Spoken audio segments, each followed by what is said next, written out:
afternoon, Rai, and to all our listeners and viewers, magandang hapon po. And it's good to be back after so many weeks. Pasensya na po dahil busy-busy yung mama nyo. Yeah. So anyway, let's going back to my topic for this afternoon. So, ang topic ko ngayon is the double-edged sword.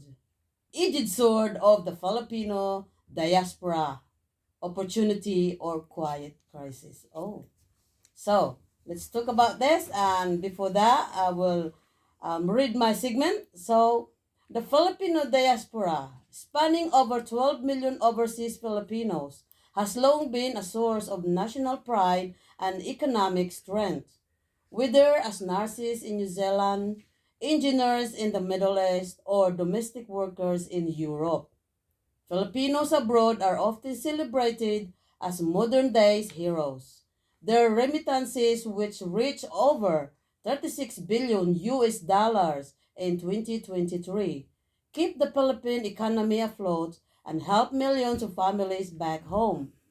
But behind this success story lies a more complicated and often controversial is reality.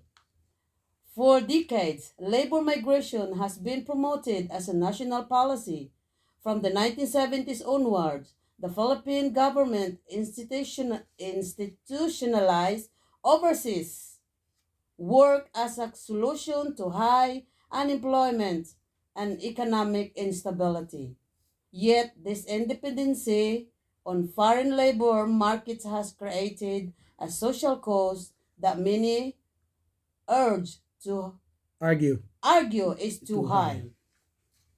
Now, families are left separated for years. Children grow up without one or both parents, and skilled professionals often face underemployment or exploitation abroad. While the economic benefits are undeniable, the emotional and social toll is seldom part of the national conversation. Some critics go further, calling this reliance on overseas workers a brain drain. The Philippines invests heavily in educating its people, especially in health, education, and engineering, only to see them leave and contribute to the development of other countries. New Zealand, for example, has become home to thousands of Filipino nurses and caregivers, many of whom feel the critical shortages in aged care and health services. While their work is appreciated, their absence back home highlights the country's ongoing struggle to provide competitive opportunities and decent working conditions. Moreover, many overseas Filipinos live with a sense of displacement. They contributed to the economy and culture of their host countries but are still treated as outsiders. At the same time, when they return to the Philippines, they are often seen a change or disconnected from local realities. This emotional tug of war between two identities has led many to live in a constant state in of in betweenness, neither fully here nor there. Yeah. So the Philippine diaspora is in many ways a paradox. It represents both empowerment and sacrifice, pride and loss, global reach and domestic failure.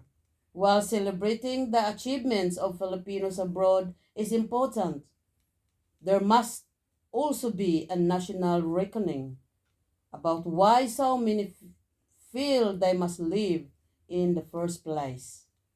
Until the Philippines can offer better economic security, social mobility, and dignity in work, the country's brightest talents will continue to find their futures overseas. The challenge is no longer just about sending workers abroad. It's about creating a Philippines worth staying for. Ganda naman. Well, this Well is a very done. controversial indeed. Mm. So, ano pang maidagdag nyo dito? Parang wala na akong masabi dito eh. I think what we can do is to discuss how that actually applies to us. It is, yes. Yeah, Mm.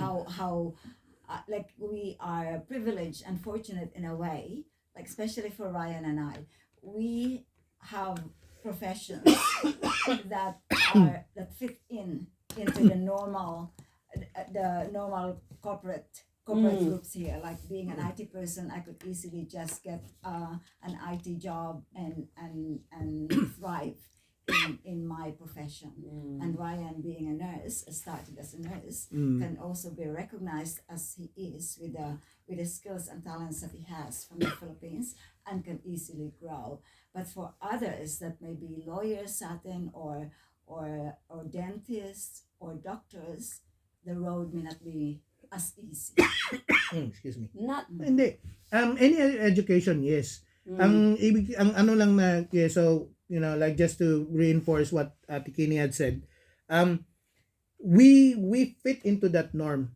It is expected that that Philippines was designed to be a human resource. mm, Yung mga exception to the rule is the same as Rica's case na ugat married with an expat. mm, So iba yung kanyang pathway. iba. Mm. So, but like any other countries, kasi like lawyers can practice anywhere. They just have to do further To studies, qualify. to qualify.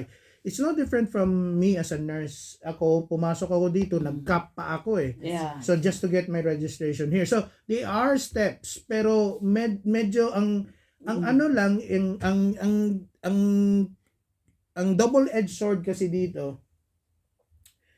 We leave our own beloved country. Mm. You know, talking about Yeah, independence. just to Because mm, the future is brighter overseas. overseas, exactly. And then parang ang nangyari kasi, government has designed this kind of mindset na mas malaki talaga ang chances ng mga Pilipino to live better lives if they work overseas rather than keeping them at home. Yeah, and So- finding a better job there, marami naman sigurong Hindi, mga I think magagandang it's- trabaho sa atin. Oo, pero gaya nung mga pinag-usapan natin in our previous shows, 'di ba? Isipin mo, yung sales lady ka lang ng mall, pero dapat college graduate ka, 'di ba?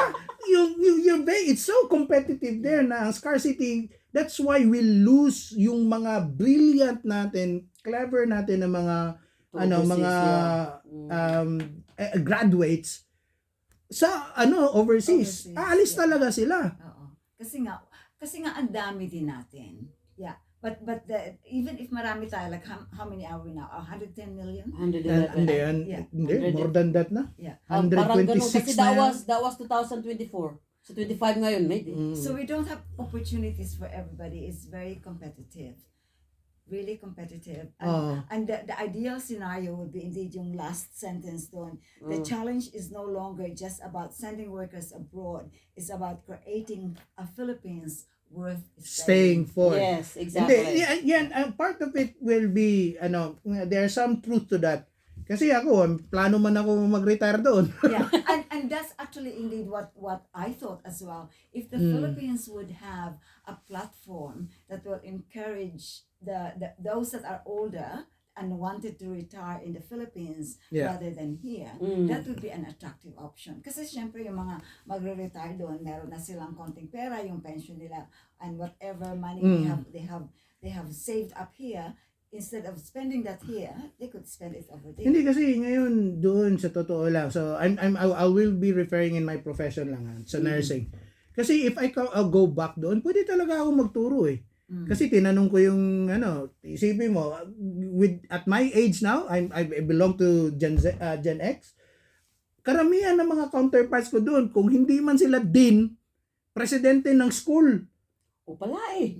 Di madali lang ako makapasok. Oh, Trabaho. yeah. So kung gugustuhin ko, you can. Yeah. So I mean, I have that thoughts talaga.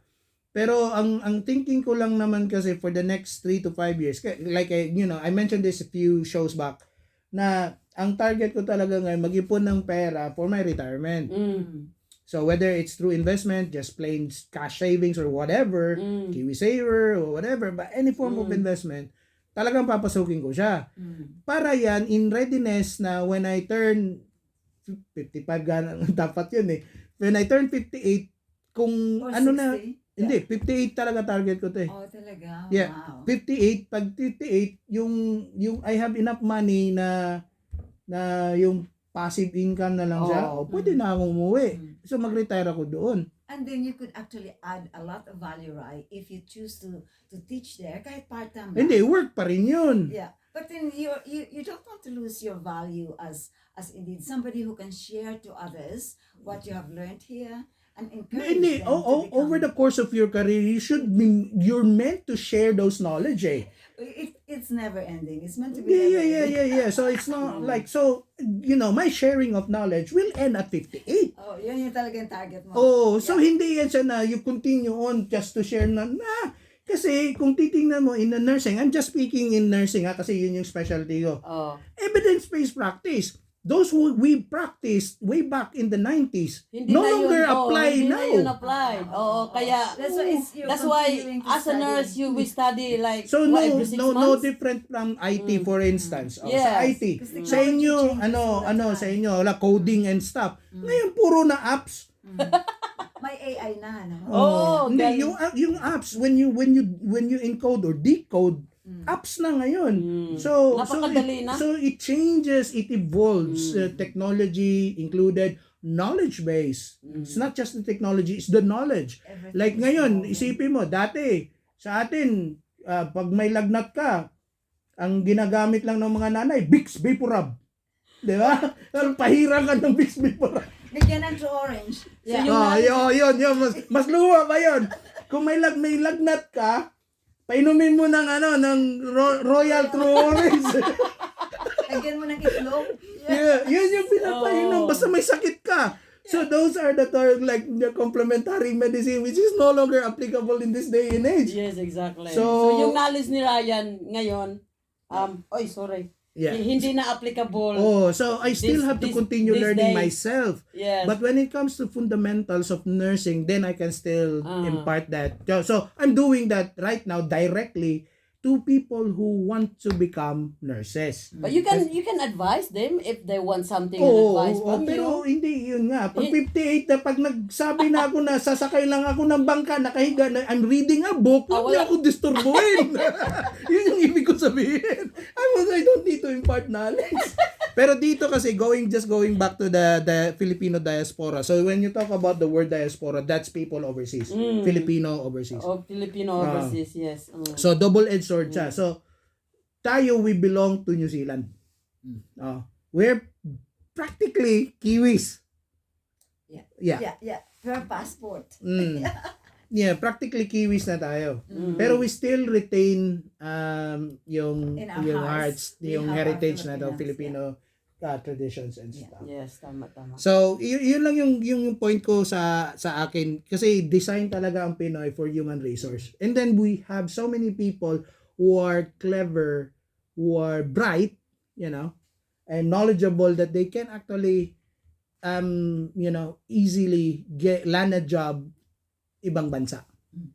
Yes. Yun lang yung Because they're educated. Like our people are educated and hardworking. And everybody just wants to learn and earn good money as well. good money. So that's the motivation. yan nga. Ito rin ang nag-gathered ko na about sa topic ko na it's about, we're talking about education. Ang sabi dito, maaari kang magkaroon ng maraming oportunidad overseas.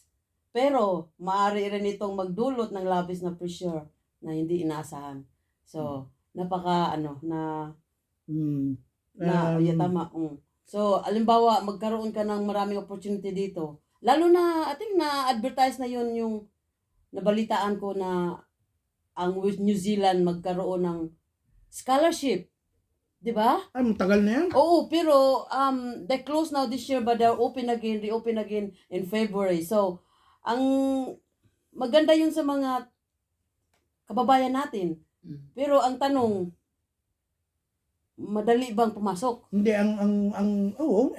madali naman. Pero marami kasi nag-a-apply. So, talagang pressure din talaga ang mangyayari. Hindi, Dahil hindi lang isa, dalawa, kundi thousands of people. Mag-apply. Sigurado yan. Oo. Because, you know, the scholarship does not only cater for Filipinos. It's Yes. for everybody around Yung across ba, not just only New Zealand alone, as well as Europe, Saudi Arabia, maraming countries na... Hindi, yun ang nakasayaan na ano kasi natin dito is, pag nag-abroad ka kasi yung sacrifices. So, they're referring to families being left. Yes, home. being left and then magkautang-utang ka.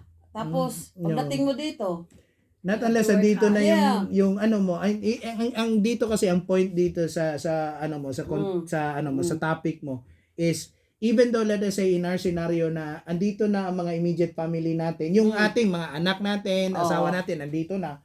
Pero iniwan mo yung nanay mo, kapatid mo. ayun na nga. Ayun. So yun yung challenge about, you know, you are here but not here, you are there but not Not there. there. That's the reality. Pagdating mo doon, ang treatment talaga sa iyo taga-abroad. Hindi ka Dahil marami taga-Pilipinas. kang pera. Yun, side note na yun. And then kung andito ka naman, ang thinking naman ng mga Kiwi sa'yo, taga-labas ka. Kawawa ba? Yun yung double-edged sword. So, yun lang yung naging, may tumawag. Oh, may tumawag. Ay. Baka sa ano to, sa... Sige. Hello? Hindi siya marinig. Hello? Yet? Hello, magandang hapon. Live ka sa show. Magandang hapon po Yet. Tumawag ka ba para sagutin yung bugtong?